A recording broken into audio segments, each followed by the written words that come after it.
Bapak Ibu yang sedang beribadah melalui live streaming, Shalom. Mari kita pagi hari ini kita mau kembali memuji, kita mau menyembah, kita mau mengangkat pujian bagi Tuhan kita Yesus Kristus. Karena itu mari saya undang semuanya untuk bangkit berdiri. Kita mau sama-sama bersukacita di dalam Tuhan.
di tempat ini. Amin. Amin. Silakan duduk. Mari kita mau menyembah Tuhan. Hampiri tahta kasih karunia-Nya. Firman Tuhan, 2-3 orang berkumpul dalam namaku, maka aku akan hadir di tengah-tengah mereka. Dan saat ini kita sama-sama berkumpul untuk menyembah Tuhan. Karena itu kita percaya dengan segenap hati kita bahwa Allah yang sedang mendengar setiap apa yang kita katakan. Dia mendengar apa yang setiap kita doakan. Dia mendengar setiap pujian penyembahan kita kepada Dia. Ku menyembah dalam kudus hadirat-Mu. Hampiri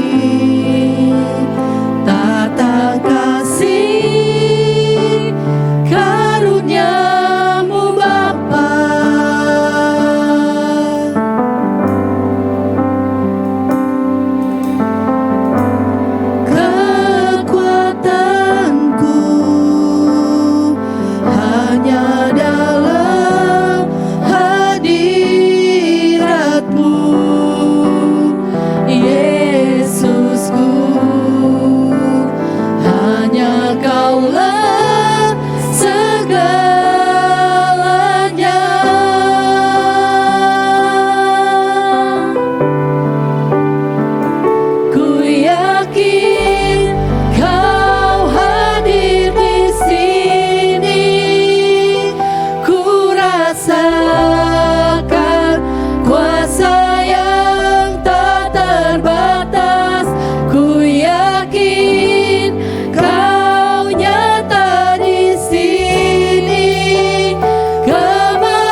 kasih Bapa yang baik.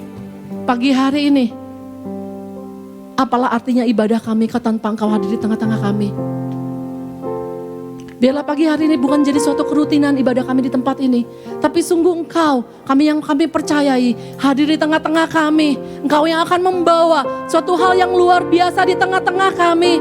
Engkau yang akan membawa kuasa-Mu yang tidak terbatas di tengah-tengah kami. Kami percaya pagi hari ini Tuhan, setiap yang butuh jawaban akan Engkau berikan jawaban. Setiap yang sakit akan Engkau sembuhkan. Setiap yang butuh pertolongan, tangan-Mu akan terulur untuk menolong setiap kami. Karena kuasa-Mu tidak terbatas bagi kami. Dan kami percaya Tuhan, Engkau senantiasa ada bersama-sama dengan kami. Terima kasih Bapa, terima kasih. Terima kasih Yesus. Karena itu mari hadirlah di tempat ini, urapilah ibadah ini dari awal, pertengahan sampai akhirnya. Hanya dalam nama Tuhan Yesus Kristus, kami sudah berdoa dan mengucap syukur. Sama-sama yang percaya kita katakan, amin. Tetap bangkit berdiri, karena Tuhan telah memberikan kuasa bagi kita untuk menjadi pemenang. Karena itu pagi hari ini, kita mau berterima kuasa, dan kita mau pakai kuasa yang sudah Tuhan berikan, untuk kita boleh menjadi lebih dari pemenang, amin.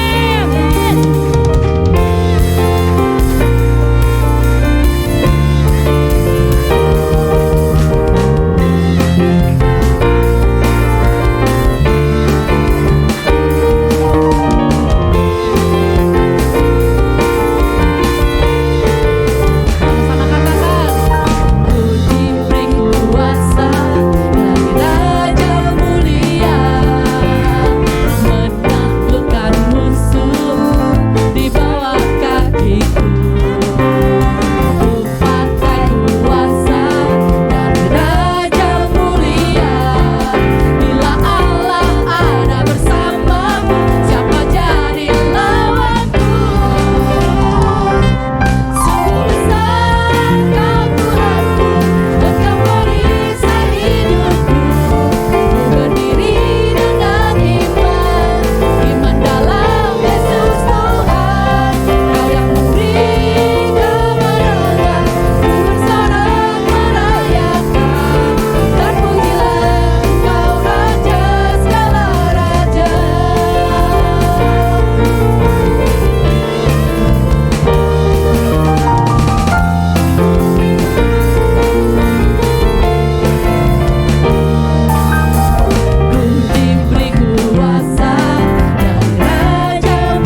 Silakan duduk. Biarlah kita boleh hidup karena percaya akan firman Tuhan, percaya akan kekuatannya, percaya akan penyertaannya, percaya akan janjinya pada setiap hidup kita. Mungkin kita lihat di hidup kita ada masalah yang besar, tapi biarlah pagi hari ini kita mau sama-sama memfokuskan hati kita, hidup kita hanya kepada Tuhan. Kita tidak melihat masalah yang besar di depan kita, kita tidak melihat Goliat yang besar di depan kita, tapi kita melihat kalau kita punya Allah yang besar, yang senantiasa menyertai kita, yang senantiasa menuntun kita, yang senantiasa ada bersama-sama dengan kita. Karena itu taruhlah pengharapan kita senantiasa kepada Tuhan.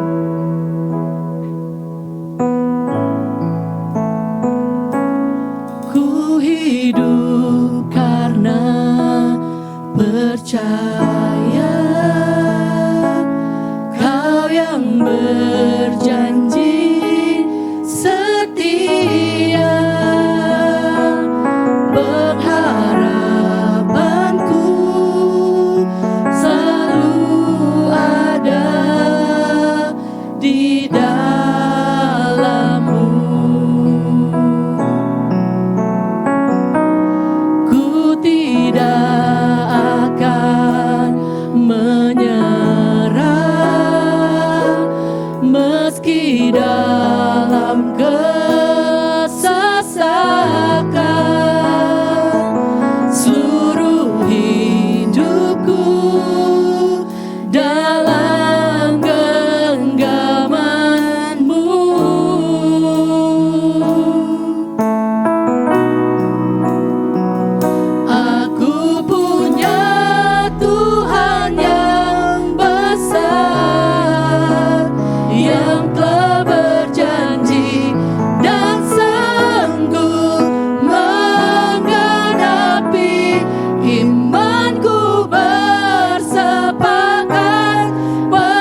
yang telah berjanji dan sanggup menggenapi. Imanku bersepakat percaya kuasa-Nya. Ku terima sekarang kemenangan darimu. Tuhan yang besar, yang telah berjanji dan sanggup menggenapi. Imanku bersepakat percaya kuasa-Nya. Ku terima sekarang kemenangan. Aku punya Tuhan yang besar. Aku punya Tuhan yang besar, yang telah berjanji dan sanggup menggenapi. Imanku bersepakat percaya kuasa-Nya. Ku terima sekarang kemenangan darimu. Imanku bersepakat percaya kuasa-Nya. Ku terima sekarang, ku terima sekarang, ku terima sekarang kemenangan darimu.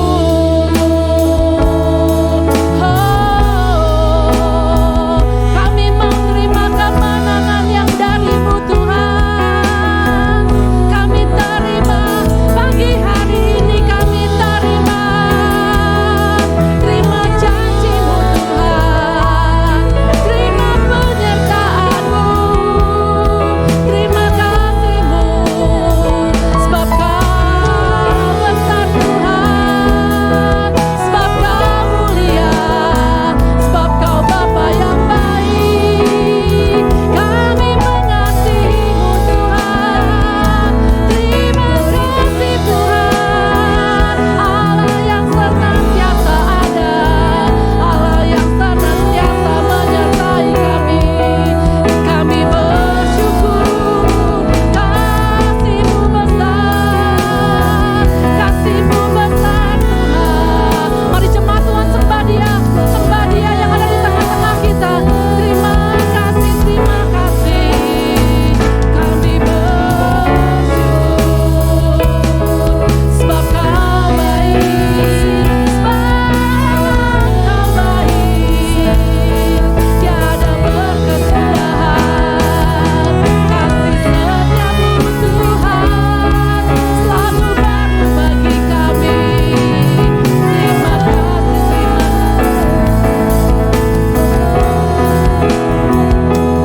kami bersyukur Tuhan.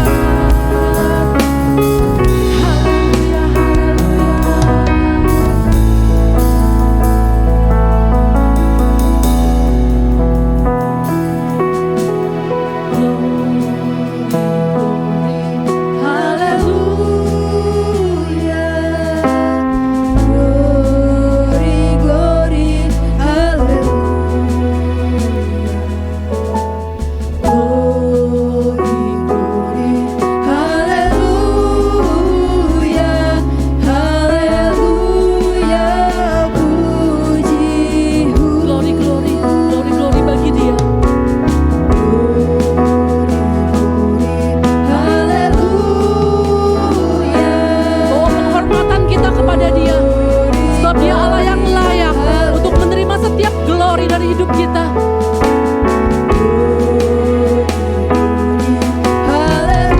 Haleluya, haleluya, puji.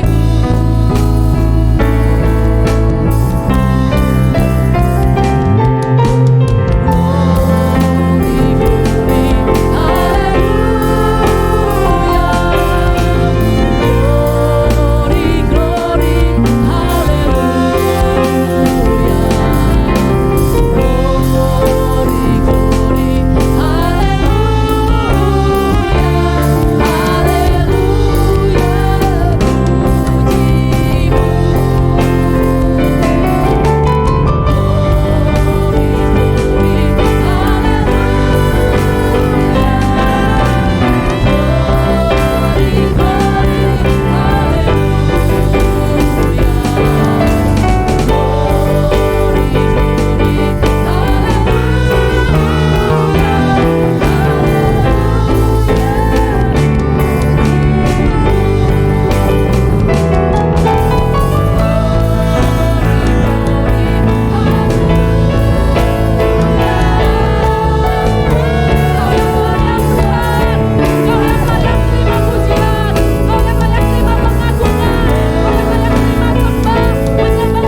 kasih pagi hari ini bahwa segala hormat kemuliaan kami kembalikan kepada Tuhan saja. Dan biarlah Engkau yang bertata di atas seluruh pujian penyembahan kami pagi hari ini. Dan biarlah nama-Mu yang ditinggikan dan dimuliakan dalam hidup kami, pribadi lepas pribadi. Dan Tuhan Yesus, kami mau siapkan hati kami pagi hari ini, mau mendengarkan kebenaran firman Tuhan. Satu kerinduan kami bahwa jangan biarkan firman-Mu berlalu begitu saja dalam hidup kami, tapi kami dapat mengerti, dapat memahami dan menjadi rema dalam hidup kami. Dan biarlah Roh Kudus-Mu bekerja di tengah-tengah kami, dalam hati kami, sehingga apa yang kami dengarkan hari ini senantiasa mengubahkan seluruh kehidupan kami. Bapa, terima kasih, kami siap dan kami mau dengarkan firman Tuhan di dalam satu nama, yaitu Tuhan Yesus Kristus. Haleluya, haleluya. Yang siap dengarkan firman Tuhan sama-sama katakan amin, amin. Silakan duduk Bapak dan Ibu. Ya, shalom, selamat pagi semuanya. Saudara-saudara, Bapak Ibu yang dikasihi di dalam nama Tuhan Yesus. Ya, puji Tuhan, pagi hari ini saya pikir dengan saya bawa firman Tuhan, saya akan lepas dari doa firman Tuhan. Ternyata enggak juga saudara-saudara. Ya, jadi masih tetap pendoa firman Tuhan yang ulung ya. Udah jadi sekarang saya udah hafal apa yang saya mau doakan. Ya, puji Tuhan ya, haleluya. Nah, hari ini saya akan share firman Tuhan yang menurut saya berkaitan dengan tema kita yang tema tahunan saudara dan saya, tema kita yang sudah disampaikan oleh Bapak Gembala, dan saya akan sharing tentang menjaga kualitas kerohanian. Ya, saya percaya bahwa setiap kita itu penting sekali anak-anak Tuhan untuk tetap menjaga kualitas kerohaniannya untuk berada di level yang baik, untuk berada di dalam kualitas yang terbaik. Kalau saudara dan saya ingin membeli barang, ingin membeli sesuatu hal, pasti juga saudara dan saya ini ingin kualitas yang baik, betul ya, tidak ingin kualitas yang kaleng-kaleng. Kalau Anda dan saya ingin beli handphone misalnya, pasti saudara akan beli sesuai dengan kualitasnya begitu ya. Saudara akan tertarik beli laptop, beli komputer, apapun begitu ya.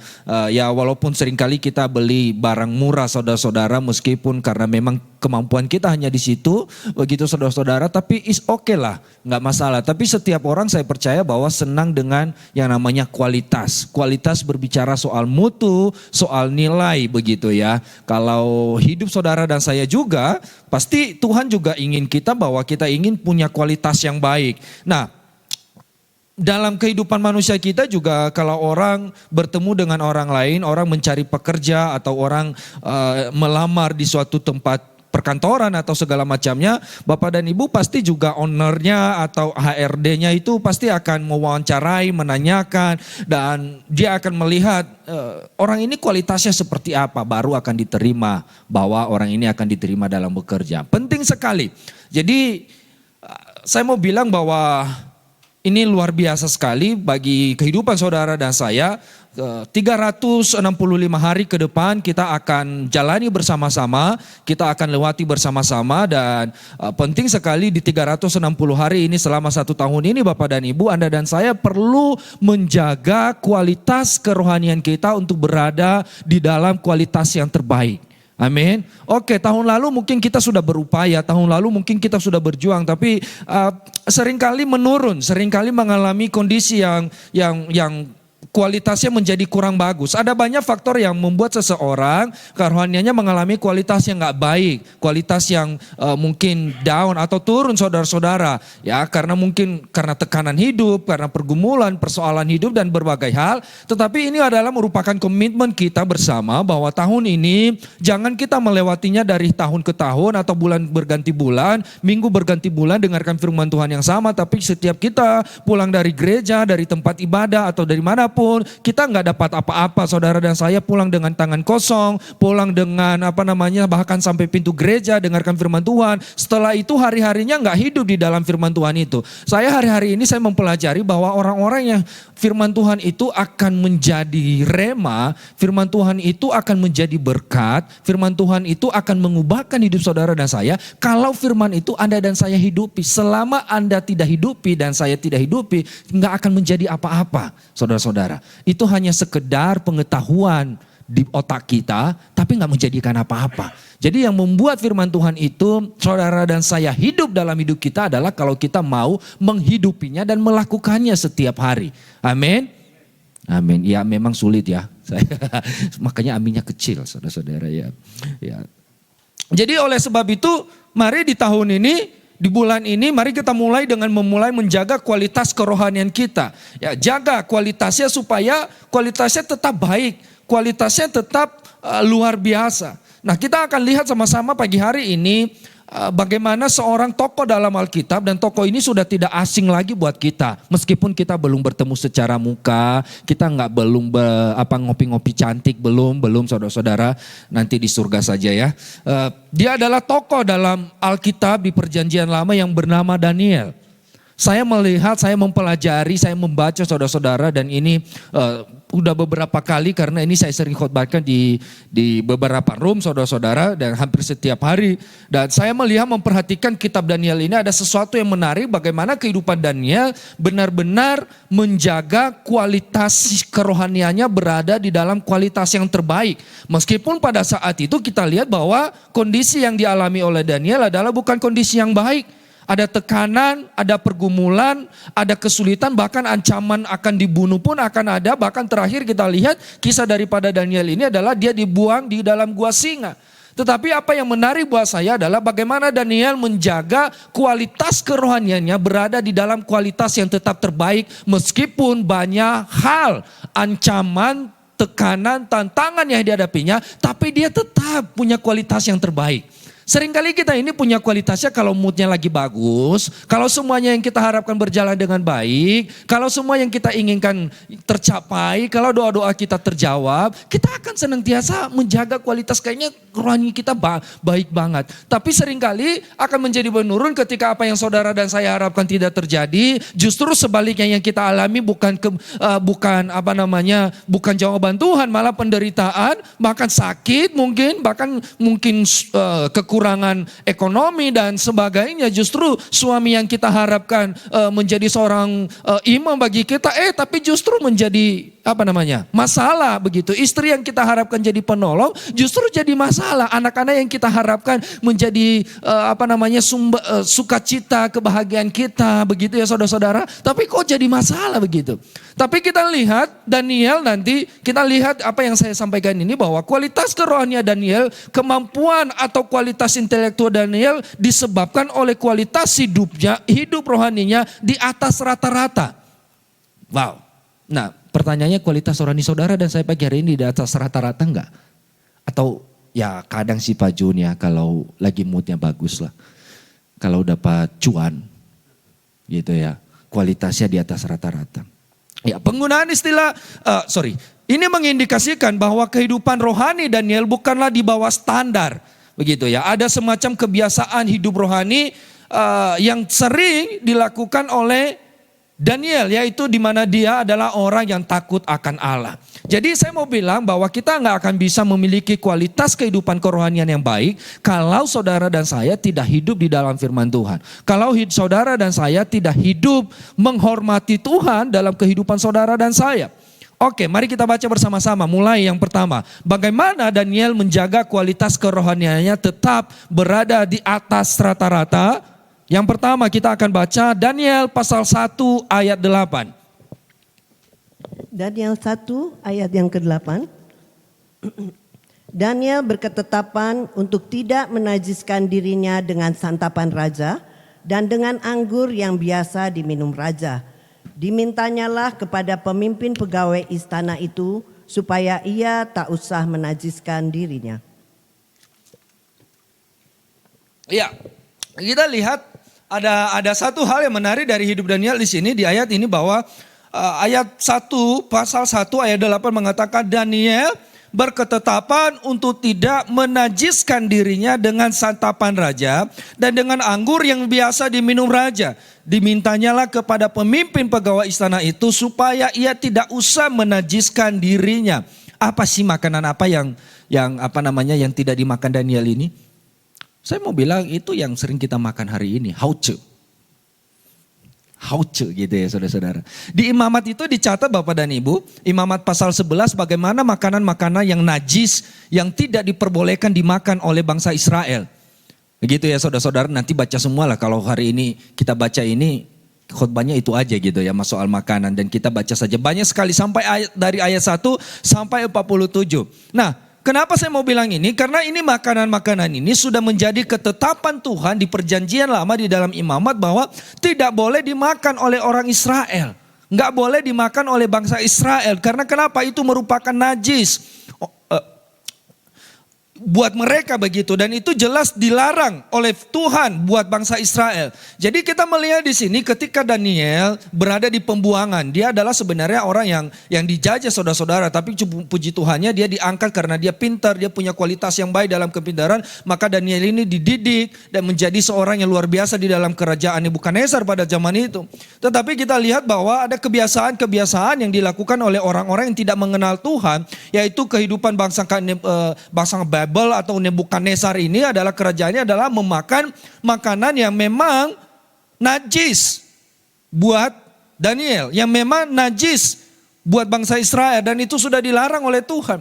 Jadi apa yang saya mau bilang pagi hari ini bahwa yang pertama yang kita harus lakukan supaya kita bisa menjaga kualitas kerohanian kita berada di level di dalam kualitas yang terbaik, tidak menajiskan diri. Itu yang dilakukan oleh Daniel. Artinya apa saudara-saudara, meskipun sebenarnya Anda dan saya ini berada di bawah pemerintahan suatu misalnya bangsa Indonesia. Kita punya presiden, lalu suatu hari presiden memberikan ultimatum begitu ya. Kita harus melakukan sesuatu yang bertentangan dengan firman Tuhan. Kalau enggak Anda dan saya akan dihukum, kalau enggak Anda dan saya akan dipenjarakan. Kira-kira kita mau tetap berpegang pada firman Tuhan atau mau nurut enggak sama hukum pemerintah? Kan firman Tuhan bilang Pak Jun, kita harus menghormati, harus tunduk kepada pemimpin-pemimpin kita. Termasuk dalam pemimpin di negara ini. Betul begitu? Apakah kebenaran firman Tuhan menjadi kabur karena kita harus mengikuti aturan-aturan pemerintah? Ya, tapi apa yang terjadi adalah kualitas rohani yang pertama adalah yang saya bilang tadi bahwa tidak menajiskan diri. Ini luar biasa, Daniel berketetapan untuk tidak menajiskan dirinya. Dalam ayat ini kita lihat bahwa ini perihal soal makanan. Kenapa sekali lagi makanan dikaitkan dengan disiplin rohani Daniel? Apakah kalau kita lihat ini jangan-jangan terkesan memaksakan ini ayat ini ya. Soal Daniel ini ya saudara-saudara. Nah, tapi kita lihat bahwa ini adalah ibadah orang Yahudi saudara-saudara. Ada hal-hal yang memang telah diatur oleh hukum Taurat sebagai makanan yang haram atau dilarang. Sekarang halal atau tidak halal. Begitu ya. Ada makanan halal, ada makanan non halal saudara-saudara. Jadi makanan yang dianggap haram tidak boleh dikonsumsi. Karena kenapa? Itu dianggap bahwa melanggar hukum Taurat dan berdosa. Jadi saudara-saudara, Daniel tahu betul bahwa makanan yang seperti apa yang disajikan kepadanya. Sehingga ia bisa memutuskan itu bukan berdasarkan asumsinya, bukan berdasarkan pendapatnya, tetapi berdasarkan firman Tuhan yang pernah dia terima sebelumnya. Sehingga ia memutuskan bahwa makanan ini adalah haram, tidak boleh saya makan, najis, gak mau saya makan. Artinya apa? Dia nggak mengikuti ke apa yang dilakukan oleh Nebukadnezar. Meskipun berada di bawah pemerintahan Nebukadnezar, tetapi dia nggak melakukan apa yang menjadi kebiasaan orang-orang yang tidak mengenal Tuhan. Makanya saya bilang dia tidak menajiskan dirinya. Seringkali kita ini bahwa firman Tuhan bilang kamu jangan mengikuti dunia ini dengan segala keinginannya. Tapi kan nggak bisa, saya hidup di dunia ini jadi mesti kompromi-kompromi sedikit lah. Sesekali kan gak masalah, mabuk itu kan ya nanti minggu juga tobat lagi kan gak masalah kan. Minta ampun sama Tuhan kan selesai kan. Iya kan, betul kan saudara-saudara? Ya mabuk itu ya gak masalah lah saudara-saudara. Nanti malam minggu mabuk, besok pagi pelayan ke gereja saudara-saudara. Kan luar biasa firman Tuhannya. Tuhan bilang asalkan kamu datang minta ampun Tuhan ngampuni. Betul ya saudara-saudara, amin ya. Ayo kita mabuk bareng ya saudara-saudara. Bercanda. Iya tapi ini yang saya mau bilang seringkali kita nggak bisa menjaga. Artinya apa? Bahwa di sini bagaimana Daniel menjaga ketetapan hatinya.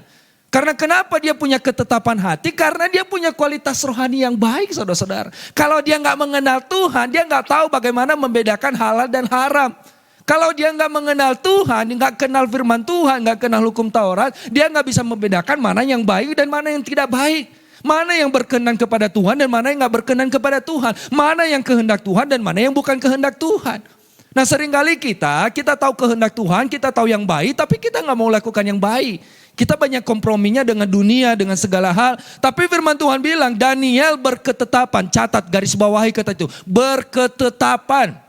Artinya apa? Dia untuk memutuskan dunia boleh melakukan apa saja yang tidak sesuai dengan firman Tuhan. Orang-orang di sekitar saudara dan saya boleh saja hidup sembarangan dan tidak hidup dalam firman Tuhan. Keluarga Anda mungkin ada teman sahabat saudara tidak mau melakukan firman Tuhan. Mereka hidup seenaknya, seenak kudelnya bahkan kadang-kadang. Tapi Anda dan saya perlu punya ketetapan. Hidup sesuai dengan firman Tuhan. Hidup sesuai dengan firman Tuhan. Sulit. Ya iya memang sulit. Nggak mudah, iya. Kayaknya orang Kristen terkekang, gak ada kebebasannya gitu loh. Saya sering bilang begini, kalau kamu mencintai sesuatu, kamu gak akan memperhitungkan ongkosnya. Engkau akan melakukannya. Ya cobalah saudara-saudara yang pernah jatuh cinta. Kasih bunga, kasih hadiah, bahkan kasih handphone keluaran terbaru. Gitu saudara-saudara, gak peduli hujan, gak peduli badai, terjang asal mau ketemu dengan pacarnya.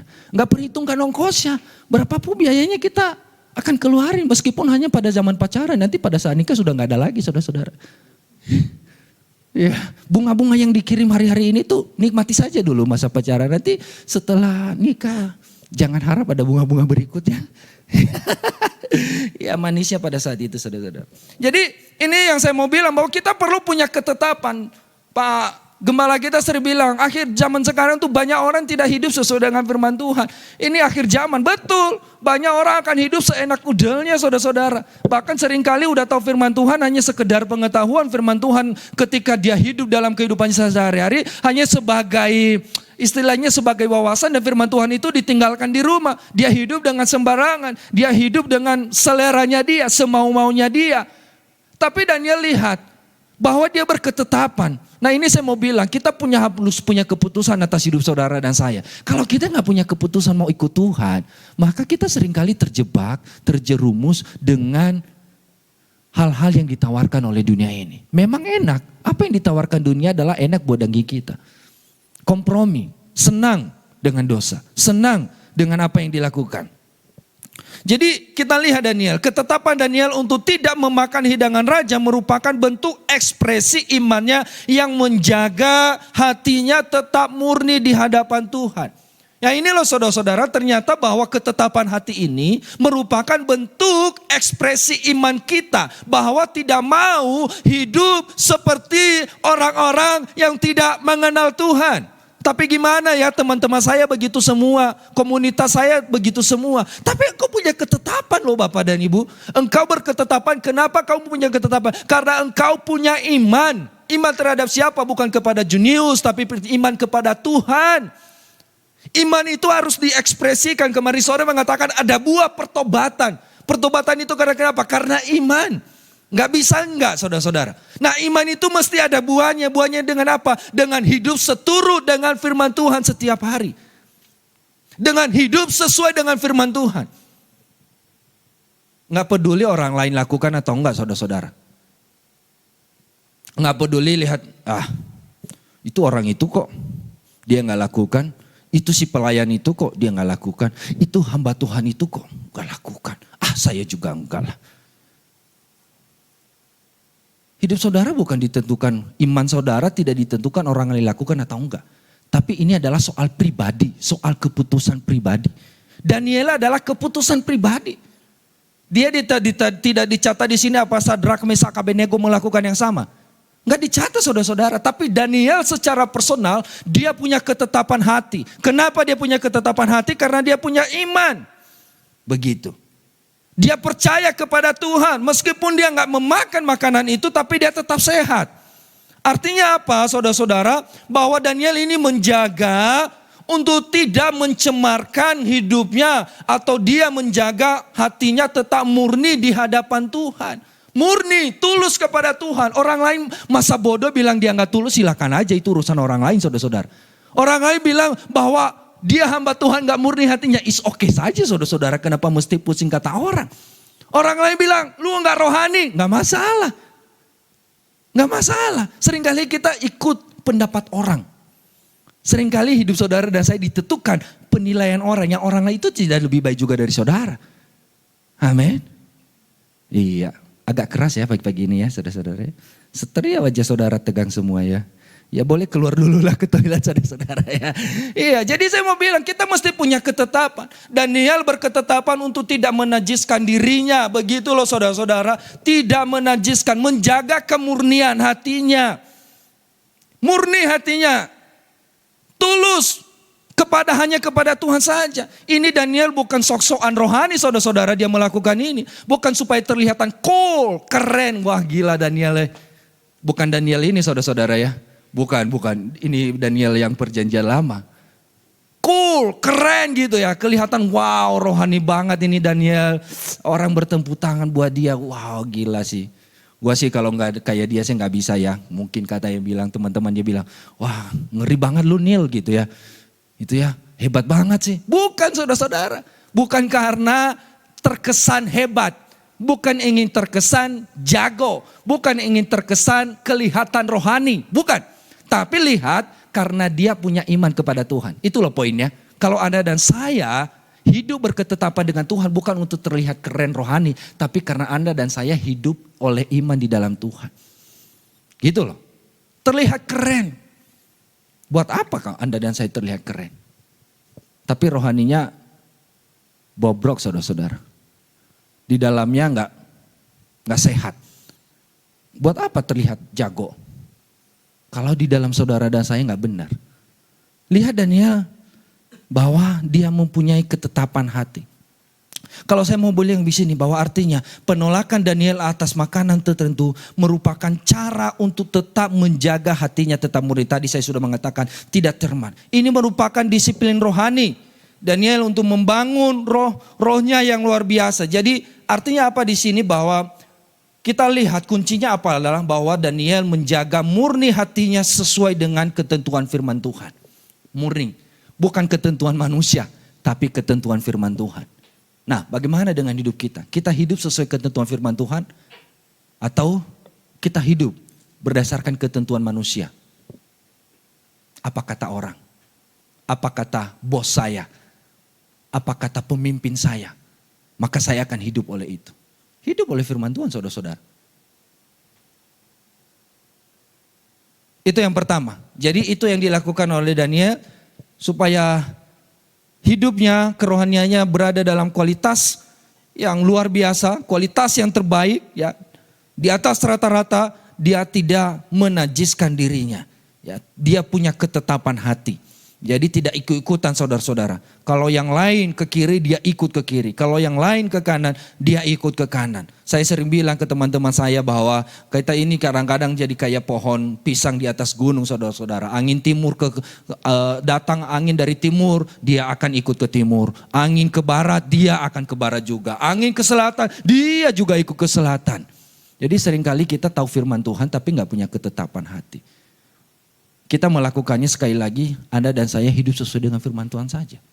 Entah itu kata orang apapun dengan saudara, ya gak usah dipeduliin saudara-saudara. Saya mau bilang begitu, termasuk saya gak peduli kata orang. Orang bilang, hamba Tuhan macam apa itu, kurang keren. Gitu. Gak masalah saudara-saudara, gak rohani. Gak masalah saudara-saudara, yang penting hidup saya di hadapan Tuhan. Anda dan saya kan iman kita kepada Tuhan kan bukan iman boncengan. Masing-masing, pribadi, personal. Ya orang bisa berkata apa saja itu hak orang saudara-saudara. Tapi Anda dan saya perlu mengecek hati kita. Saya punya ketetapan gak sama Tuhan. Saya punya ketetapan gak sama Tuhan. Saya ini hidup seturut firman Tuhan atau enggak. Gitu. Kalau sudah hidup seturut firman Tuhan ya go ahead aja saudara-saudara, enjoy aja. Begitu ya. Yang kedua yang saya mau bilang. Bagi kita pagi hari ini bagaimana kita menjaga kualitas kerohanian kita berada di atas rata-rata saudara-saudara. Mari kita lihat sama-sama Daniel pasal 2 ayat 17 sampai 19. Daniel 2 ayat 17 sampai dengan 19. Kemudian pulanglah Daniel dan memberitahukan hal itu kepada Hanaya, Misael dan Asaria teman-temannya. Dengan maksud supaya mereka memohon kasih sayang kepada Allah semesta langit mengenai rahasia itu, supaya Daniel dan teman-temannya jangan dilenyapkan bersama-sama orang-orang bijaksana yang lain di Babel. Maka rahasia itu disingkapkan kepada Daniel dalam suatu penglihatan malam.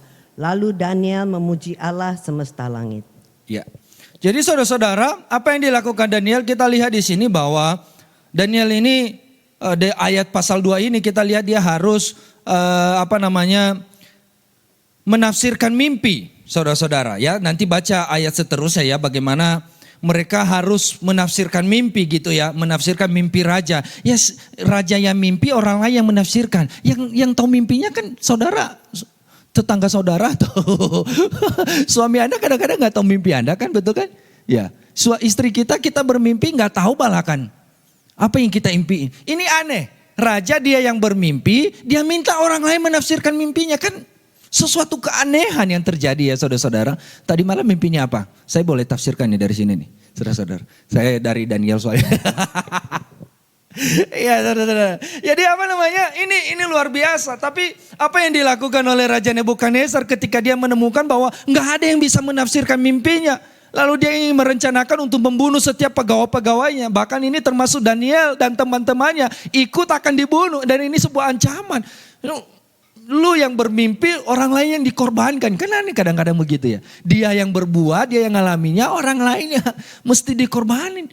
Gitu loh saudara-saudara. Jadi ini luar biasa, dan apa yang terjadi adalah ini kita lihat di ayat ini bagaimana Daniel dan teman-temannya Sadrak, Mesak, Abednego ini mengalami sesuatu tekanan yang luar biasa. Karena mesti mereka harus diancam akan dibunuh. Tapi lihat Daniel ketika dia memiliki kualitas kerohanian yang baik. Ketika dia menjaga ketetapan hatinya kepada Tuhan. Dia punya hikmat berkata kepada raja, biarkan aku waktu sebentar begitu ya. Dia minta kepada raja waktu untuk berdoa kepada Tuhan. Di pasal ini saudara-saudara baca. Dan apa yang dilakukan, Daniel pulang daripada itu. Dia mengatakan kemudian pulanglah Daniel memberitahukan hal itu kepada siapa? Hanania, Mishael dan Azaria. Dan teman-temannya. Dengan maksud apa? Supaya mereka memohon kasih sayang kepada Allah semesta langit mengenai rahasia itu. Rahasia apa? Rahasia mimpi Daniel. Rahasia mimpi Nebukadnezar, saudara-saudara. Supaya mereka bisa menafsirkan rahasianya apa ya. Siapa yang bisa menafsirkan mimpi? Bahkan di ayat itu kita dijelaskan bahwa orang terkenal di dunia, ahli-ahli nujum gitu ya, dukun-dukun, paranormal, nggak bisa menafsirkan mimpi raja. Dan Raja Nebukadnezar sangat geram dengan itu. Kok nggak ada yang bisa ya saudara-saudara. Dan apa yang dilakukan Daniel adalah supaya Daniel dan teman-temannya jangan dilenyapkan bersama-sama dengan orang-orang bijaksana yang lain di Babel. Maka rahasia itu disingkapkan kepada Daniel dalam suatu penglihatan malam. Lalu Daniel memuji alam semesta. Yang kedua yang saya mau bilang, supaya Anda dan saya menjaga kualitas kerohanian kita berada di atas rata-rata. Jangan lupa untuk bersekutu dengan saudara seiman. Bersekutu dengan orang-orang percaya. Saudara-saudara, lihat Daniel ketika dia mengalami tekanan ancaman, dia mengalami tekanan harus menafsirkan mimpi raja yang sama sekali dia nggak ngerti. Dia nggak tahu raja mimpi apa dan kenapa raja harus bermimpi itu. Apa yang terjadi, dan dia harus ditekan, dia diancam atas sesuatu yang dia nggak tahu, dia diancam atas sesuatu yang dia nggak lakukan, dia diancam atas sesuatu yang orang lain yang melakukannya. Dia harus diancam dibunuh. Tapi apa yang dilakukan oleh Daniel adalah mereka, di ayat ini dia mengatakan, kemudian pulanglah Daniel dan memberitahukan hal itu kepada teman-temannya. Kepada teman-temannya. Artinya Daniel ketika mengalami ini, meskipun beban, meskipun tekanan besar, meskipun sulit, aduh bagaimana ya, diancam, mau dibunuh. Tapi dia punya teman, dia punya sahabat. Dia mau datang ke sana, cerita ke sana, ngasih tahu ke sana. Tapi lihat tujuan mereka berkumpul. Daniel bukan ngegibah. Saudara-saudara, ngegibahin Nebukadnezar. Aneh si raja ini. Aneh banget nih si raja ini ya. Ngegibahin si raja. Aduh, ngegibah. Bukan saudara-saudara, tapi mereka berkumpul memohon kasih sayang Allah. Itu loh saudara-saudara. Kadang-kadang kumpulan-kumpulan kita kan banyaknya ngegibah saudara-saudara. ngomongin batur, ngomongin teman, ngomongin tetangga, ngomongin pelayanan, segala macam yang gak cocok dengan kita. Ya kan gitu saudara-saudara. Tapi ini lihat, Daniel bersama kumpul dengan teman-temannya, kumpul bukan ngegibah, tapi berdoa. Mereka datang memohon kasih sayang Allah. Supaya apa? Supaya Tuhan berikan mereka hikmah bagaimana cara menafsirkan rahasia mimpi Nebukadnezar yang mereka gak tahu. Begitu saudara-saudara. Jadi makanya saya bilang, kalau Anda dan saya mau kualitas kita, rohani kita berada di atas rata-rata, mesti kita bersekutu bersama-sama. Berkumpul bersama-sama. Berkumpul bersama-sama ini bukan makan-makan saudara-saudara. Berkumpul bersama-sama, berdoa bersama-sama. Gitu ya, seperti yang setiap dilakukan hari Sabtu. Berdoa bersama-sama, berdoa bersama-sama, bersekutu bersama-sama. Begitu ya, jadi jangan lupakan ini. Jadi apa yang terjadi di sini bahwa ini merupakan sesuatu yang ajaib. Dan kita lihat ayat 19, maka rahasia itu disingkapkan kepada Daniel. Kapan rahasia itu disingkapkan saudara-saudara? Ketika mereka datang kepada Tuhan. Ketika mereka berdoa, bersekutu bersama-sama dengan teman-teman, dengan komunitasnya dia, dengan sahabatnya dia, dengan temannya dia. Ketika mereka datang berdoa, Tuhan memberikan hikmat. Tuhan memberikan pengertian. Begitu loh saudara-saudara. Tapi saya nggak butuh dia. Kan Pak Junis bilang tadi iman itu kan personal. Nggak butuh lah. Yang penting Tuhan tahu hati. Kita kan sering berkata begitu, Tuhan tahu hati. Nanti Tuhan juga singkapkan kepada saya lah. Enggak saudara-saudara, Daniel Daniel ini enggak selalu bersekutu dengan Tuhan secara pribadi. Bersekutu saudara-saudara. Tapi dia butuh teman. Anda dan saya enggak butuh hidup sendiri. Enggak bisa hidup sendiri, butuh teman, butuh komunitas yang sehat. Jangan bergabung dengan komunitas yang hobinya gibah saudara-saudara. Jangan bergabung di suatu persahabatan, jangan bergabung persahabatan dengan lingkungannya yang enggak sehat. Hobinya menjatuhkan orang lain, hobinya menyikut orang lain, hobinya sikat sana, sikat sini saudara-saudara. Nggak sehat, itu bukan komunitas yang sehat. Saudara-saudara, tapi komunitas yang sehat adalah mereka sering datang berdoa kepada Tuhan. Komunitas yang saling membangun, persahabatan yang saling membangun, bukan saling menjatuhkan. Persahabatan yang encourage, memuridkan yang satu sama lain. Itu yang dilakukan oleh Daniel ketika dia datang kepada Tuhan. Jadi mesti saudara dan saya lihatlah dengan teman-teman, dengan sahabat Anda berteman, bersahabat dengan siapapun, is oke silakan saja. Tapi persi cek, itu lingkungan itu sehat atau enggak. Kalau enggak sehat ya jangan berlama-lama di situ saudara-saudara. Saat itu orang-orang benar ini adalah yang bersama dengan Daniel adalah Sadrak, Mesak, Abednego. Daniel apa yang terjadi bahwa meminta waktu kepada raja, tadi saya sudah mengatakan. Dan menghadapi persoalan yang seperti ini. Daniel mengajak ketiga sahabatnya untuk berdoa dan bergumul bersama agar memperoleh jawaban Allah. Bergumul bersama, itu persahabatan yang luar biasa. Ya, seringkali kita punya teman, saudara-saudara, kita punya sahabat. Ya, hanya ada pada saat makan gratis saudara-saudara. Teman, ayo nawarin ngopi-ngopi. Ada saudara-saudara karena gratis. Tapi di saat kita menghadapi hidup, pergumulan yang berat, gak ada saudara-saudara. Tapi lihat Daniel, apa yang dilakukan teman-teman Daniel ini, ketiga sahabatnya untuk berdoa dan bergumul bersama. Berdoa bersama. Mereka berlutut di bawah kaki Tuhan bersama. Mereka mencari Tuhan bersama-sama. Mereka sudah mengerti jawabannya? Belum. Mereka sudah tahu solusinya enggak? Belum. Mereka sudah tahu endingnya enggak? Belum. Mereka sudah tahu jawaban Tuhan enggak? Belum, sama sekali masih buta. Tapi apapun itu, yang penting, poin yang paling penting di sini adalah bagaimana mereka bersama bergumul. Bagaimana mereka bersama berdoa. Saudara-saudara. Begitu ya, jadi ini yang sangat penting. Mungkin dalam hidup saudara dan saya juga mungkin ada tekanan-tekanan yang seperti Daniel alami dan teman-temannya. Mungkin ada hal-hal yang perlu kita tidak bisa hanya sendiri, tapi kita butuh sahabat, kita butuh teman, kita butuh komunitas. Supaya apa? Bertujuan untuk berlutut bersama-sama memohon kepada Tuhan. Itulah gunanya Komunitas yang sehat akan saling membangun satu sama lain. Begitu ya, bukannya pada saat happy mereka ada, tapi pada saat kita menghadapi pergumulan pun mereka bukan ikut hanya menertawakan, tapi mereka ikut berdoa bersama, bergumul bersama. Itu komunitas yang sehat. Doa bersama, menaikkan pujian kepada Tuhan, menaikkan permohonan kepada Tuhan. Bukannya gibah saudara-saudara. Jadi kebersamaan dengan orang percaya atau orang benar merupakan pola dan kebiasaan yang dilakukan sebagai nilai kehidupan rohani daripada Daniel. Lihat, kalau kita mengacu di perjanjian lama, apa yang dilakukan oleh jemaat mula-mula. Mereka sering berkumpul, tekun dalam pengajaran rasul-rasul. Mereka sering berdoa, sering menyembah Tuhan, memuji Tuhan bersama. Bukan mereka gak punya gawe saudara-saudara. Bukan mereka gak punya urusan pribadi. Bukan mereka gak punya kerjaan. Bukan pengangguran. Tapi itu kebiasaan mereka adalah mereka mau bersekutu bersama-sama. Habit. Kebiasaan. Habit.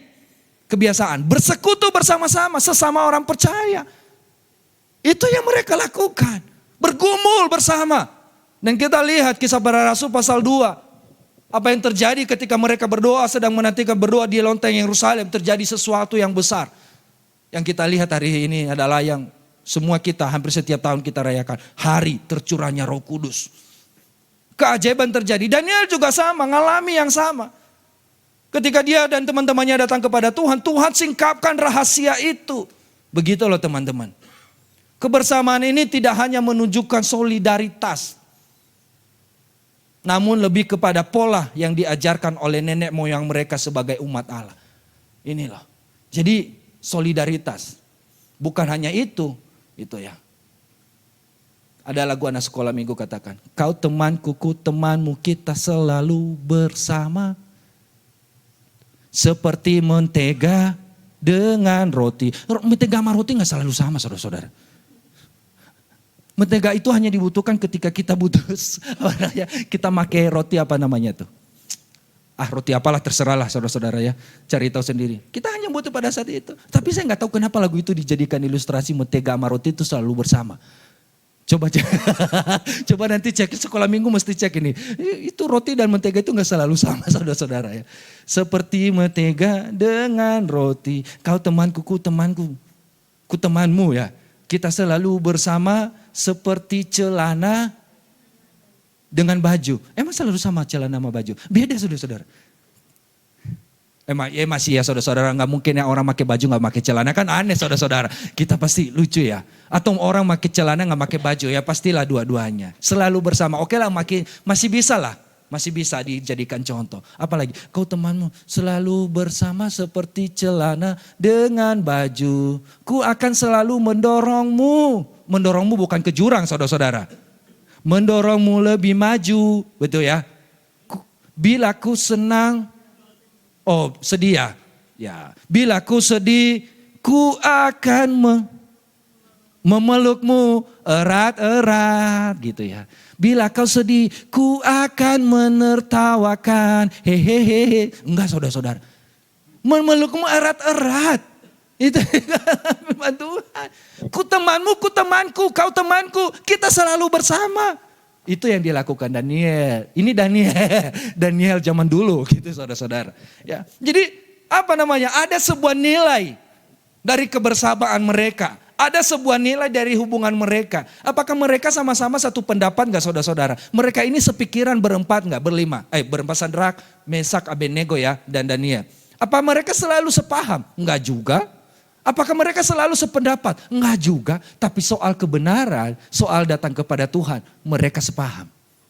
Soal mereka datang berdoa, mereka sepaham. Nah seringkali kan kita hanya bergaul dengan orang yang sepaham. Yang se-circle, bahasa anak muda sekarang, circle dengan kita nih.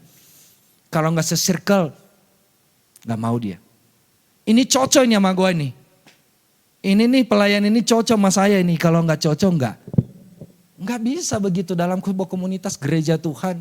Kalau kita masih punya kotak-kotak saudara-saudara. Ada yang saya gak mau bersatu sama yang lain. Anda gak mau merangkul, tapi lebih banyaknya mendorong ke jurang saudara-saudara. Kita perlu mengintrospeksi diri. Kita ini hidup dalam firman Tuhan atau enggak. Oke, enggak boleh lama-lama di situ saudara-saudara ya. Jadi itu yang dilakukan oleh Daniel selalu bersekutu bersama-sama. Bersekutunya tujuannya adalah berdoa dan bergumul bersama. Jadi kualitas yang kedua yang saya mau bilang tadi, supaya kita menjaga kualitas kerohanian kita berada di atas rata-rata, mesti kita saling bersekutu satu sama lain. Ya, mesti kita saling mendorong, mesti kita bergumul bersama. Ada yang satu bergumul, ya ikut bergumul bersama-sama. Ada yang satu sedang susah, kita ikut bergumul bersama-sama. Ada yang satu sedang sakit, kita ikut bergumul bersama-sama. Kita berdoa bersama-sama. Itu komunitas yang sehat, saudara-saudara. Itu persahabatan yang sehat, itu pertemanan yang sehat, ya saudara-saudara. Oke, yang ketiga yang saya mau bilang kepada kita hari ini, menjaga kualitas kerohanian saudara berada di atas rata-rata. Yang ketiga adalah kita baca Daniel 6 ayat 11. Ini yang terakhir. Daniel 6 ayat yang ke-11. Demi didengar Daniel bahwa surat perintah itu telah dibuat, pergilah ia ke rumahnya. Dalam kamar atasnya ada tingkap-tingkap yang terbuka ke arah Yerusalem. 3 kali sehari ia berlutut, berdoa, serta memuji Allahnya seperti yang biasa dilakukannya. Garis bawahi kalimat ini saudara-saudara, seperti yang biasa dilakukannya. Gitu loh, seperti yang biasa dilakukannya. Ini apa? Daniel ini, ayat ini sering dikhotbahkan saudara-saudara. Tapi saya mau bilang yang ketiga, supaya saudara dan saya tetap menjaga kualitas rohaninya berada di atas rata-rata, kita mesti memiliki disiplin rohani yang baik. Kedisiplinan rohani. Makanya saya bilang tadi, coba garis bawahi kata yang biasa dilakukan. Ini Daniel berbicara soal Daniel di ayat pasal ini, saudara-saudara, kita lihat ini sedang berada di bawah tekanan juga, ancaman juga. Mau dilempar ke gua singa. Karena Daniel hidup seturut firman Tuhan, gak mau makan. Dan teman-teman orang-orang yang ada di kerajaan Nebukadnezar pada saat itu sedang mencari-cari kesalahan Daniel. Ya, kalau teman-teman baca nanti ya Bapak Ibu ya, kok teman-teman jadi di TikTok ini teman-teman. Jadi Bapak Ibu membaca ayat ini, saudara-saudara akan temukan di situ bagaimana orang bermufakat, orang-orang di kerajaan Nebukadnezar itu bermufakat untuk supaya raja mengeluarkan perintah untuk membunuh, untuk membumi hanguskan orang-orang yang seperti modelnya Daniel dan sebagainya. Jadi mereka bermufakat sama-sama bagaimana caranya Daniel bisa hidup di dalam dibunuh begitu saudara-saudara. Dan ini apa yang terjadi? Singkat ceritanya begini, bahwa apa yang dilakukan Daniel ketika mendengar itu bukan lari, bukan melarikan diri, bukan pulang kampung dia atau mau pulang ke Yerusalem saja. Udah, karena ini diancam mau dibunuh, pulang ke Yerusalem saja, gitu ya. Jadi itu yang dilakukan. Kayak Pandri ada ancaman di Bandung, pulang ke Surabaya saja. Nggak begitu saudara-saudara.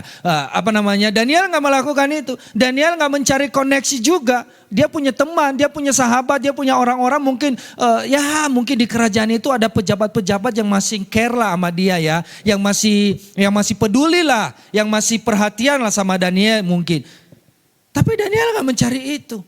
Tapi coba lihat apa yang dilakukan oleh Daniel di ayat 11 ini. Demi didengarnya Daniel bahwa surat perintah itu telah dibuat. Surat perintah apa sih? Untuk menangkap Daniel, saudara-saudara. Pergilah ia ke rumahnya.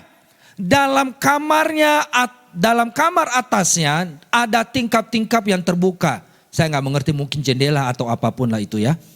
Ke arah Yerusalem. Yang kemarin sudah disampaikan soal itu. Kiblatnya ke Yerusalem. Dan apa yang dilakukan Daniel? Bukan menangisi diri sendiri. Aduh, bentar lagi ya saya mau dibuang di gua singa gitu ya. Nangis-nangis di kamarnya saudara-saudara. Atau mengasihani diri sendiri. Kasihannya saya belum nikah udah mau dibunuh. Enggak saudara-saudara. Kasihannya hidupku, aduh saya belum menikmati dunia ini. Saya masih tetap di kerajaan, saya belum sempat pulang kampung. Saya belum sempat nengok papa mama saya. Tapi mereka semua kan di alam buangan saudara-saudara. Sebelum pulang ke tempat kelahiran saya gitu ya.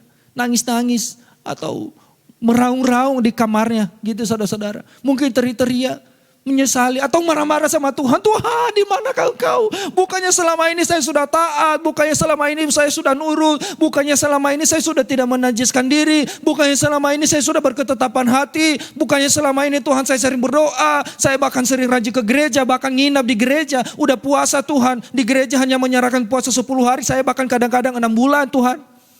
Nggak ada saudara-saudara, itu hoax, 6 bulan puasa itu nggak ada.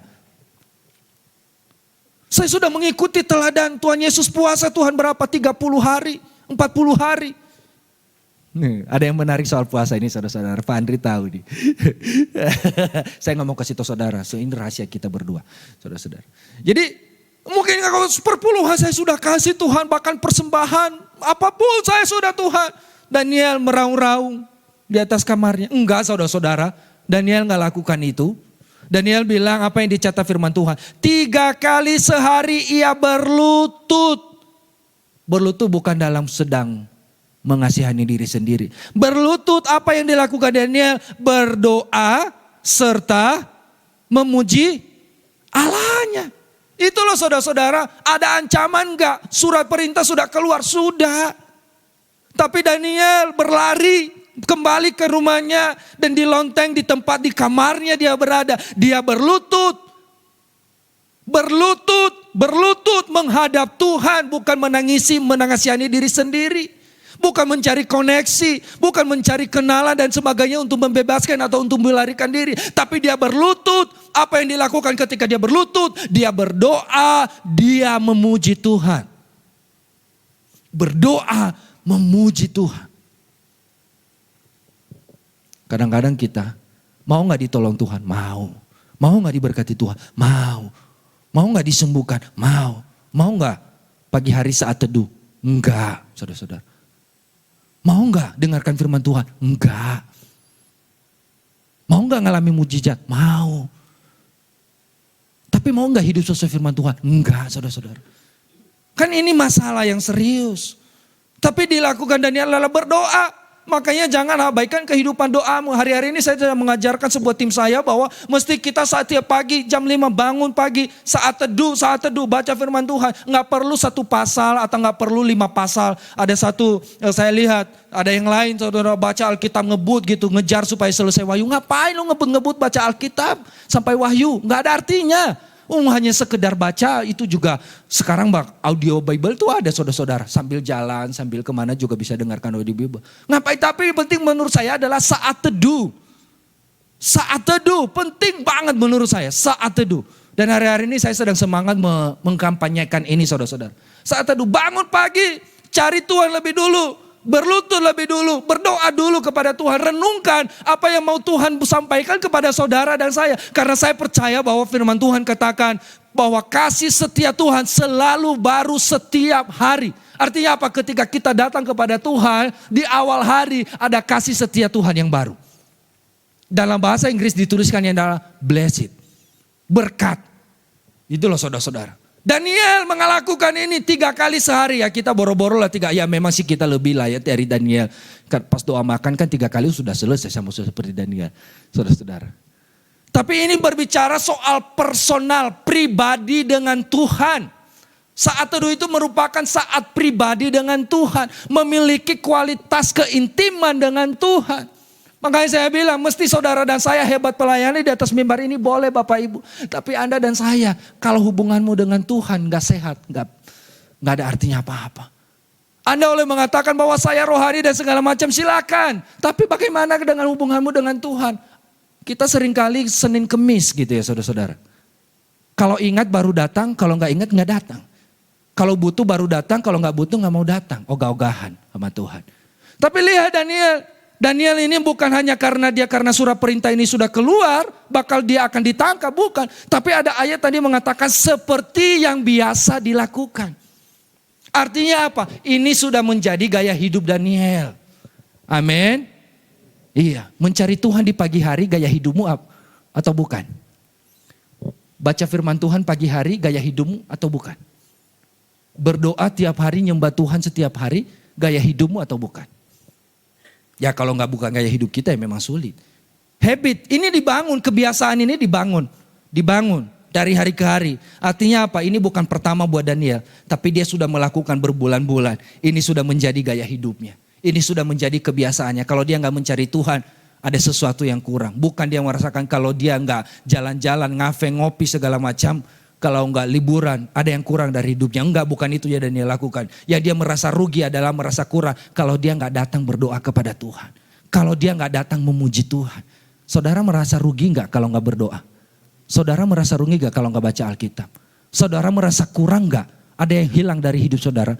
Orang yang nggak biasa, saudara-saudara merasa biasa saja. Tapi orang yang sudah membangun habit, sudah membangun hidupnya dengan disiplin rohani yang sehat, maka dia akan merasa ada yang hilang, ada yang kurang dari hidupnya. Nah makanya saya saudara-saudara, saya membiasakan diri dengan ini. Membiasakan diri. Berdoa saya melihat Daniel, aduh ini luar biasa ya. 3 kali sehari kebiasaan. Apakah Daniel ini pengangguran kali ya? Nah saya bilang, ini merupakan bentuk kedisiplinan rohani Daniel. Ia membangun kehidupan doa menjadi sebuah kebiasaan sehari-hari. Dia tekun. Tekun. Disiplin berdoa. Saya ingat sekali ada satu sharing firman Tuhan yang pernah disampaikan oleh Pak Gembala. Bahwa di dalam doa harus ada 2. Kesetiaan dan ketekunan. Nggak mungkin Anda datang kepada Tuhan kalau nggak setia. Nggak mungkin datang Anda sama Tuhan kalau nggak tekun. Pasti ditekun. Itulah yang dilakukan Daniel. Tekun, setia, berdoa. Ancaman sudah ada, sudah. Ancaman sudah keluar, sudah. Surat perintah penangkapan sudah ada, sudah Pak. Tinggal diunjuk tanduk hidup Daniel. Tapi meskipun demikian, dia nggak meraung-raung menangis, bukan menyedihkan hidupnya. Aduh kasihannya, aduh. Atau dia berkumpul dengan Sadrak Mesah Abednego. Ya ini, aduh kita ini ya, aduh ini ya kasihan hidup kita ya. Kita semua jomblo sejati gitu ya. Berempat, kita ini jomblo terhormat, belum nikah, aduh karunianya. Enggak saudara-saudara, dia datang kepada Tuhan. Pertama dia lakukan ketika dia menghadapi, menerima dan tahu bahwa penangkapan itu akan terjadi. Datang kepada Tuhan. Apa yang Anda lakukan ketika Anda menghadapi pergumulan persoalan dalam hidupmu? Datang kepada Tuhan atau cari koneksi dulu? Datang kepada Tuhan atau berlari ke tempat yang lain? Everything semua kita punya pilihan untuk itu. Setiap kita punya kebiasaan untuk membangun hidup saudara dan saya di dalam kedisiplinan rohani atau enggak. Ini hanya istilahnya kalau kita ini saudara-saudara instruktur fitness ya, nge-gym ya. Mau ototmu berkembang gak? Mau. Tapi mau angkat beban gak? Enggak mau gitu ya. Ya jangan berharap saudara-saudara. Ya. Mau gak ototmu, otot lenganmu itu ya berisi semua ya. Perutmu six pack gitu ya. Kotak-kotak roti disebut. Roti sobek gitu ya saudara. Mau. Tapi oke berlatih kamu pola makannya begini ya. Iya pada saat itu habis itu keluar ruangan gym saudara ada gorengan ada segala macam disikat juga saudara-saudara. Nggak akan terjadi apa-apa, nggak akan mengubah apa-apa. Jadi kita tuh kalau saya mau bilang seperti itu, kita saya mengatakan mau nggak ngalami Tuhan dalam hidup, mau nggak disiplin rohani. Ya Pak Jun tolong nanti ya kita akan ngobrol setelah ini. Saya pikir-pikir sih ya mau tapi ya saya nggak punya waktu sih ya. Saya pagi-pagi itu jam 5 itu udah sibuk. Suami saya mau pergi kerja buatin kopi, buatin sarapan. Anak-anak udah mau sekolah. Nanti saya baru ada waktu siang. Itu pun kalau saya nggak, teman-teman saya ngajak ngopi cantik. Nggak teman-teman saya ngajak ketemu, ngomong bisnis. Ya itu pun kalau saya kerjaan, bos saya nggak ngasih kerjaan banyak di tempat kerjaan saya. Ini saya sampai kadang-kadang doa di gereja saya lupakan loh Pak Junius. Kenapa? Itu bos saya ngasih pekerjaan saya kadang lembur, dibayar enggak juga. Tapi saya loyal terhadap pekerjaan ini. Saya ada waktu. Setiap kita sehari dikasih waktu 24 jam Bapak Ibu.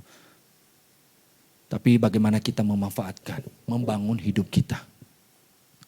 Ini yang saya mau bilang hari ini. Ada 3 hal bagaimana supaya hidup saudara dan saya, kerohanian kita di tahun ini berada di atas rata-rata. Pertama, apa saudara-saudara? Tuh kan udah lupa kan? Ya haleluya. Enggak apa-apa saudara-saudara, itu memang saya juga sering lupa ya gitu ya. Ya. Kita semua sama kok. Yang pertama adalah kita harus memiliki ketetapan hati. Yang kedua apa saudara-saudara? Bersekutu dengan saudara seiman. Yang ketiga apa? Disiplin rohani. Disiplin. Ingat kan? Oke ya. Jadi mari kita sama-sama apakah akan selalu berada di dalam kualitas yang baik? Akan selalu kalau kita akan tetap menghidupinya, melakukannya setiap hari. Tapi apakah bisa merosot juga? Bisa saudara-saudara kalau kita nggak melakukannya. Tapi kalaupun merosot cepat-cepatlah, jangan merosot terlalu dangkal saudara-saudara. Cepat-cepat kalau Anda ngalami kembali bangun kebiasaan baru lagi sama Tuhan. Yuk kita mari berdiri bersama-sama Bapak dan Ibu. Haleluya. Tuhan Yesus berkati kita semua pagi hari ini.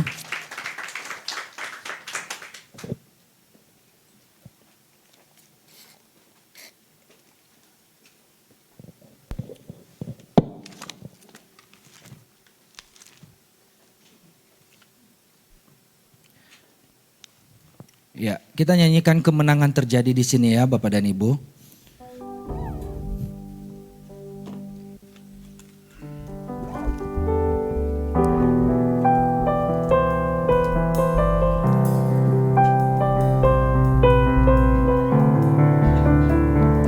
Ku yakin Kau hadir di sini. Ku rasakan kuasa yang tak terbatas. Ku yakin Kau nyata di sini. Kemenangan terjadi di sini. Ku yakin Kau hadir, ku yakin Kau hadir di sini. Ku rasakan, amin. Ku yakin Kau nyata di sini. Kemenangan, haleluya. Yuk sama-sama kita naikkan pujian ini dengan segenap hati.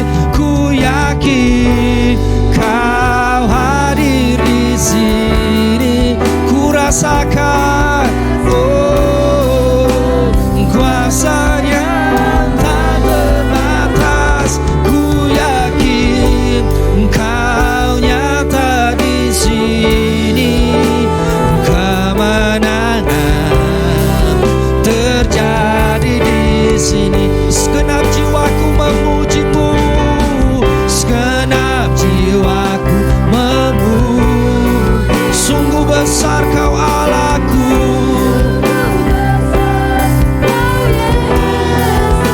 Haleluya. Segenap hatiku menyembah. Kau besar. Haleluya.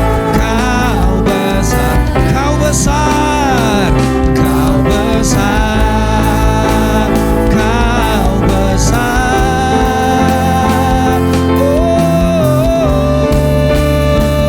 Ku yakin Kau hadir di sini. Ku rasakan, haleluya, kuasa yang tak terbatas.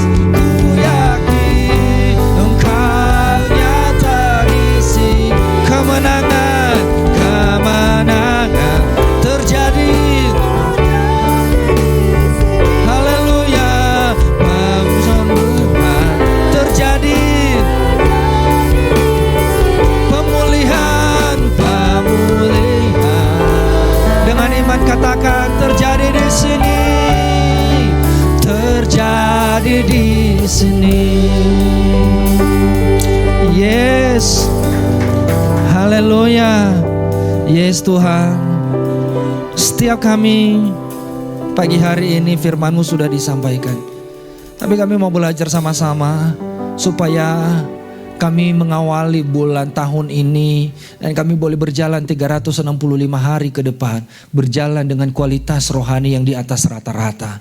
Dan Tuhan Yesus tolong kami, ajar kami terus untuk kami boleh punya ketetapan hati di tengah-tengah dunia yang begitu banyak orang hidup sembarangan dan tidak seturut dengan firman Tuhan. Tolong kami untuk kami mau bersekutu bersama-sama, bergumul bersama-sama, saling menguatkan, saling mendorong, saling menopang satu sama lain di dalam Tuhan.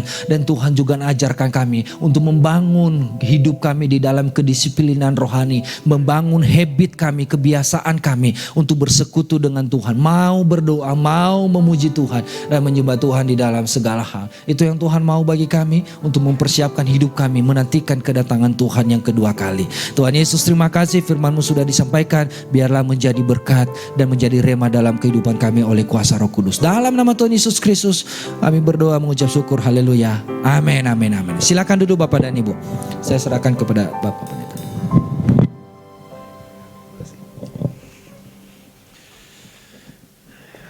Terima kasih untuk Pak Junius yang sudah menyampaikan firman Tuhan yang sungguh luar biasa dan suatu pesan yang penting bagi kita di dalam kita menyambut kembali Tuhan Yesus yang akan datang menjemput kita. Ya, ada beberapa pengumuman yang perlu saya sampaikan dari diaken bagian pelaksanaan kegiatan gereja kita, Ibu Lian, menyampaikan kepada kita bahwa kita membutuhkan drum yang baru. Drum ini sudah lama ya. Kalau saya nggak salah mungkin sudah 8 tahun ini drum. Ya.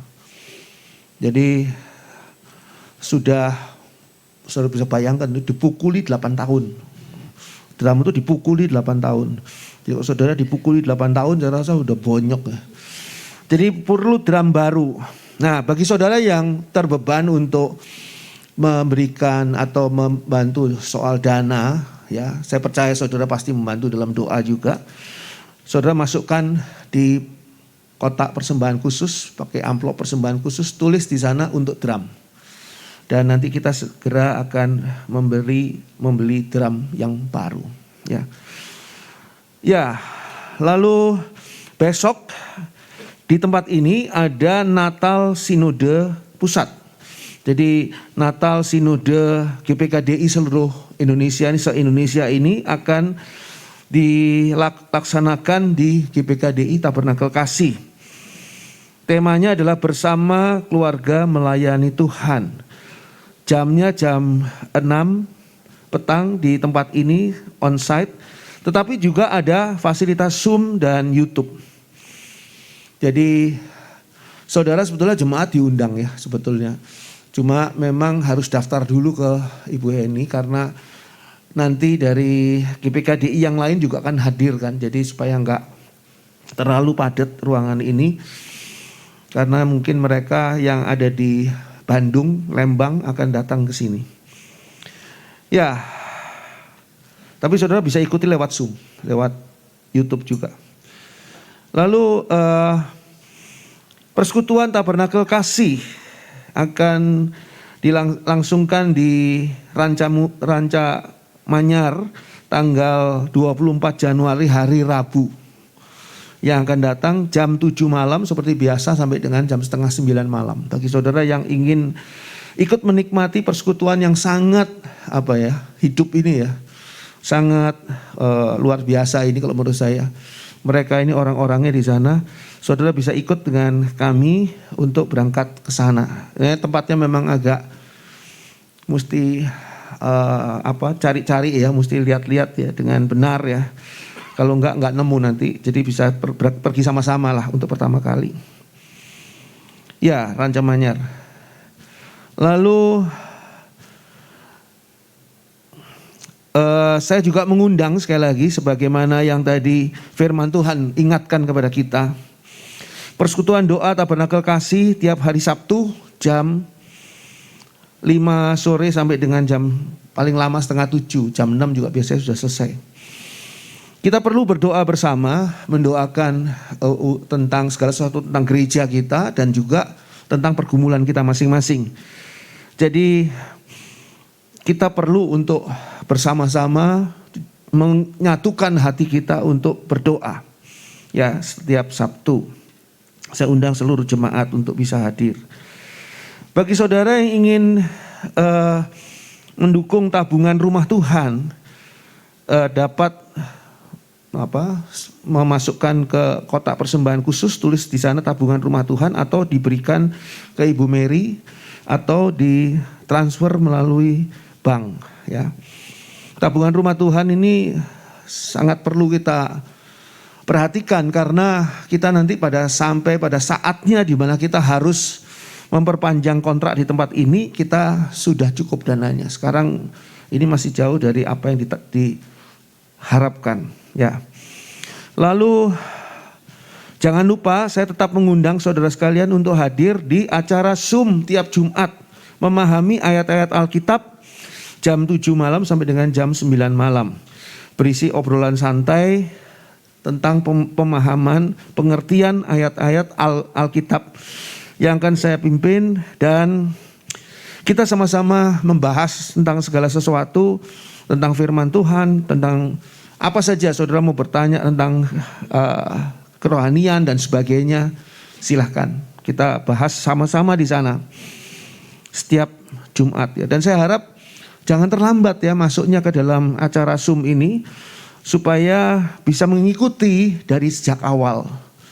Jadi jangan nanti masuknya di tengah-tengah terus sambil bingung gitu loh. Ini mulai dari mana ya? Karena awalnya sudah terlambat ya. Jadi tidak ikut, jadi bingung sendiri nantinya. Saya harap bisa dari awal. Jam 7 ya. Jadi bisa dipersiapkan. Ya, itu saja kegiatan kita. Yang lain ada di Warta Jemaat. Tuhan memberkati. Puji Tuhan. Puji Tuhan, kita telah diberkati melalui firman Tuhan.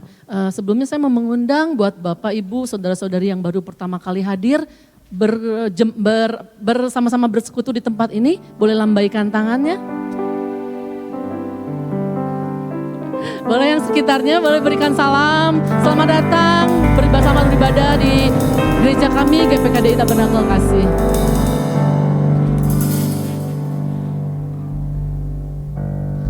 Mari kita memberikan persembahan bagi setiap jemaat yang mengikuti ibadah live streaming atau YouTube dapat memberikan persembahannya dengan cara mentransfernya ke nomor rekening yang tertera di layar-layar saudara sekalian. Selamat memberikan, Tuhan Yesus memberkati.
masuk dalam doa.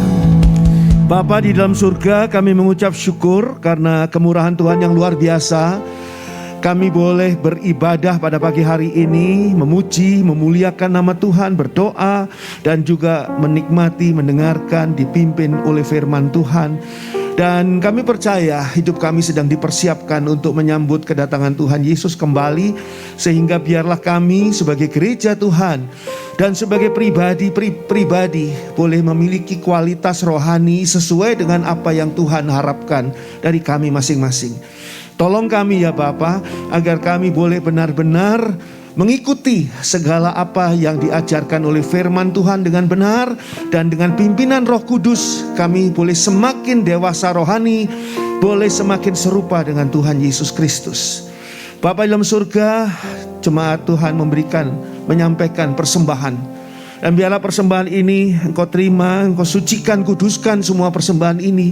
Dan kembalikanlah semua kurban persembahan ini kepada mereka yang memberikannya dengan berkat Tuhan yang berkelimpahan, berlipat kali ganda dibandingkan dengan apa yang mereka korbankan di dalam persembahan. Tuhan berkati rumah tangga mereka, keluarga mereka masing-masing. Berkati kesehatan mereka masing-masing. Berkati pekerjaan, karir, tugas, tanggung jawab, dan pelayanan mereka masing-masing. Tuhan berkati masa depan mereka, dan Tuhan sendiri yang akan mendengar dan menjawab doa-doa mereka. Bapa dalam surga, kami serahkan diri kami dalam tangan Tuhan. Berdoa untuk acara Natal Sinode besok.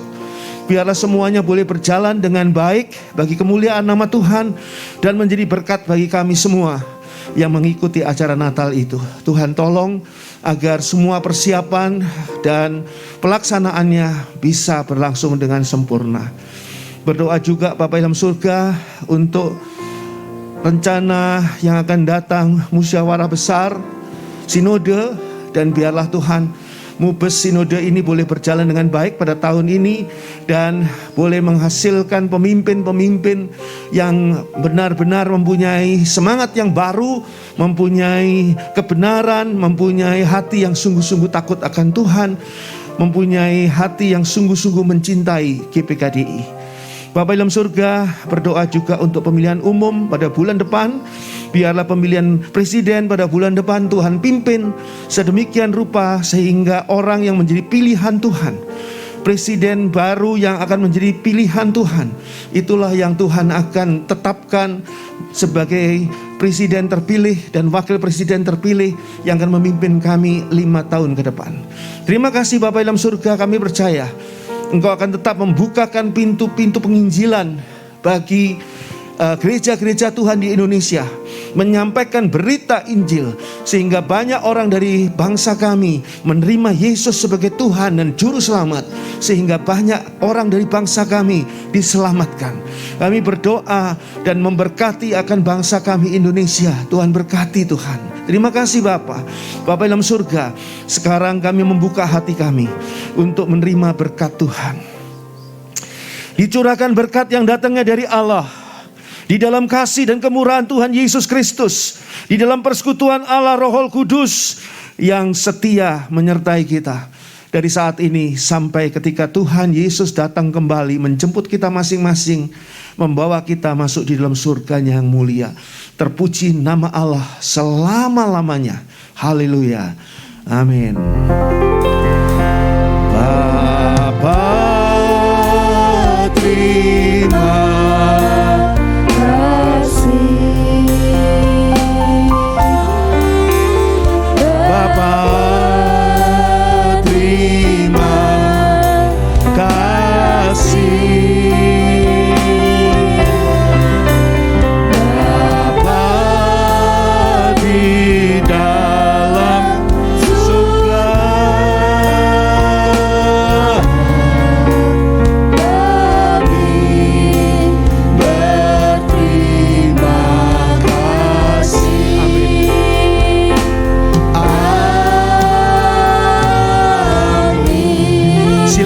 kita bersatu dulu sejenak.